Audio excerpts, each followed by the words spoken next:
ফেরানোর দায়িত্ব বিজেপির। আলোচনার স্তরে রয়েছে, সরকার বাদবাকি কাজ করছে। নিঃসন্দেহে একটা ভুল মেসেজ গিয়েছিল সেদিন, যে West Bengal investment friendly state নয়, টাটা ফিরবেই। প্রথম দিন থেকে আমরা বলে এসেছি যে সিঙ্গুরে কৃষক জমি ফেরত পেয়েছে, কিন্তু জমি তার ফসল ফেরত পায়নি, কারণ সিঙ্গুরের জমির চরিত্র বদল হয়ে গেছে।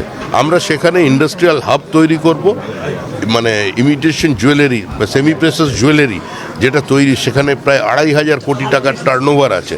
তাদের পাশে সরকার দাঁড়াবে। এই বক্তব্য সিঙ্গুরের রিক্ত মাটিতে এক ফোঁটা জলের মতো। নতুন সরকারের আমলে আশা জাগছে শিল্পের কর্মসংস্থানের। সিঙ্গুরের এই মাটি সাক্ষী ছিল শিল্পায়নের স্বপ্নের সৎকারের। বাংলার শিল্প ধ্বংসের এক জীবন্ত প্রমাণ হয়ে দাঁড়িয়ে আছে আজও 997.11 একর জমি।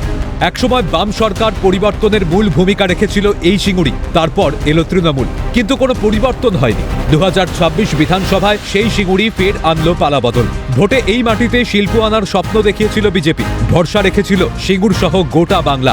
এখন সরকারে বিজেপি, তবে এবার আর আশা ভঙ্গ হবে না। শুক্রবার কার্যত তাই জানিয়ে দিয়েছেন বিজেপির রাজ্য সভাপতি সৌমিক ভট্টাচার্য। বলেছেন টাটা আবার ফিরে আসছে, জুয়েলারি হাব হবে।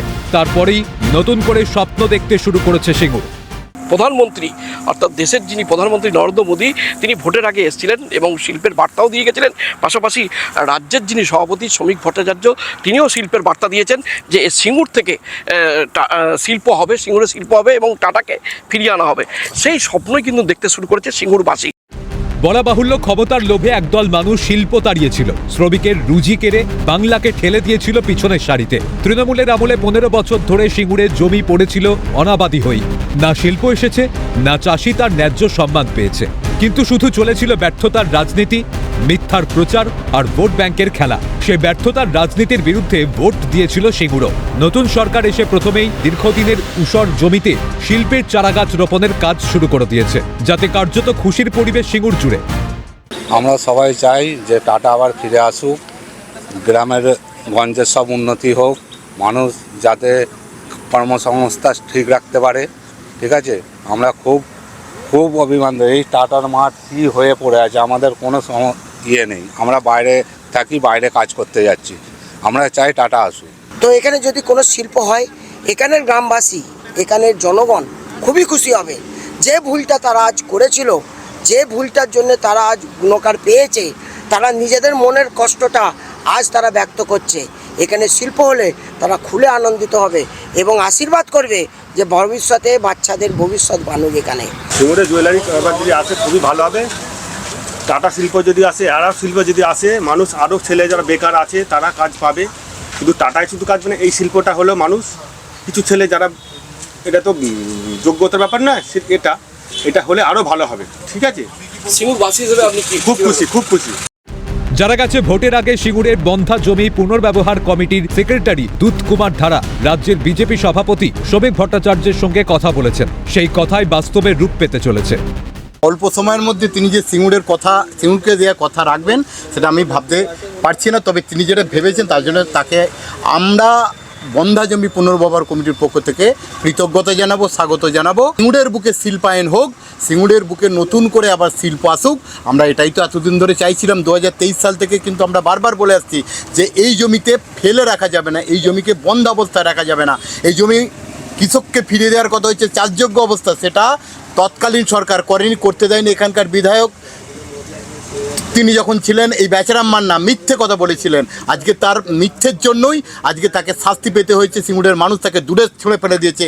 এদিকে তৃণমূল আমলে সিঙ্গুরের জমিকে চাষযোগ্য করতে সরকারি টাকায় দুর্নীতির অভিযোগ তুলেছেন সিঙ্গুরের বন্ধা জমির পুনর্ব্যবহার কমিটির সভাপতি। পাশাপাশি বিজেপি সরকারের শিল্প আনার উদ্যোগকে সাধুবাদ জানিয়েছেন তিনি।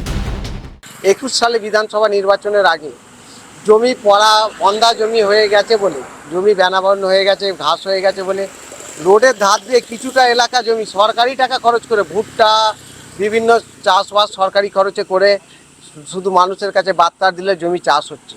এবং সরকারের জমিকে চাষযোগ্য করার জন্য বিভিন্ন সময়ে যেভাবে পয়সা নয় ছয়, এবং পয়সা, আমার তো একটা বিজ্ঞ ধারণা আছে এই চাষযোগ্য করার নামে ব্যাপক টাকা দুর্নীতি হয়েছে। সেই দুর্নীতিতে কারা আছে সেটাও তদন্ত হওয়া দরকার আছে। যে সরকারের টাকা চাষযোগ্য করে দেওয়ার জন্য, চাষিকে চাষযোগ্য করার জন্য সরকার খরচ করলো, অথচ জমি চাষযোগ্য হলো না। কত টাকা খরচ হয়েছে টোটাল এই চাষযোগ্য করার জন্য, এবং সেই টাকা খরচের ফলে সাধারণ মানুষ জানুক কেন চাষযোগ্য হলো না, সেটা আমরা এই সরকারের কাছে সে আবেদনও রাখছি। যুব সমাজের মেরুদণ্ড ভেঙে দিয়েছিল তৃণমূল সরকার, সেই থেকে উত্তরণের পথে হাঁটছে বিজেপি, জানালেন হুগলি সাংগঠনিক জেলার বিজেপির কিষাণ মোর্চার সম্পাদক স্নেহাশিস পাল। মানুষ প্রচুর খুশি, ভেতরে ভেতরে মানুষ উৎসবের মেজাজ শুরু হয়ে গেছে মানুষের মধ্যে। কেন? তৃণমূল কংগ্রেস যুব সমাজের প্রতি অ্যাকচুয়াল ধর্ষণ করেছিল, এটাকে এক প্রকার ধর্ষণ বলে। এই যে চাকরি কেড়ে নেওয়া, যুব সমাজের মেরুদণ্ড ভেঙে দেওয়া, বেকার করে দেওয়া, এক প্রকার ধর্ষণ, সেটা তৃণমূল কংগ্রেস করেছিল। কিন্তু এখানে টাটা আসবেই, এবং তার ফলে শুধু সিঙ্গুরবাসী নয়, গোটা রাজ্যবাসী খুশি এবং কৃষকরাও খুব খুশি। বিজেপি সরকারের আমলে শিল্প বিরোধী মানসিকতার অধ্যায় শেষ এবং শুরু হচ্ছে কর্মসংস্থান ও আত্মসম্মানের নতুন যুগ। তবে এবার সিঙ্গুর সাক্ষী থাকুক উন্নয়নের, আর রাজনীতি নয়। বাংলা আর থামবে না, সেই বার্তাই দিচ্ছে রাজ্যের শাসক দল। ইতিমধ্যে সিঙ্গুরে একটা স্বস্তির নিঃশ্বাস বলা যেতে পারে পড়েছে, কারণ রাজ্য পরিবর্তন হয়েছে, গেরুয়াময় হয়ে গিয়েছে একেবারে পশ্চিমবঙ্গ। সেই কারণেই আবার নতুন করে আশা দেখতে শুরু করেছে সিঙ্গুরবাসী। হুগলির সিঙ্গুর থেকে সুভাষ মজুমদারের রিপোর্ট, ক্যালকাটা নিউজ।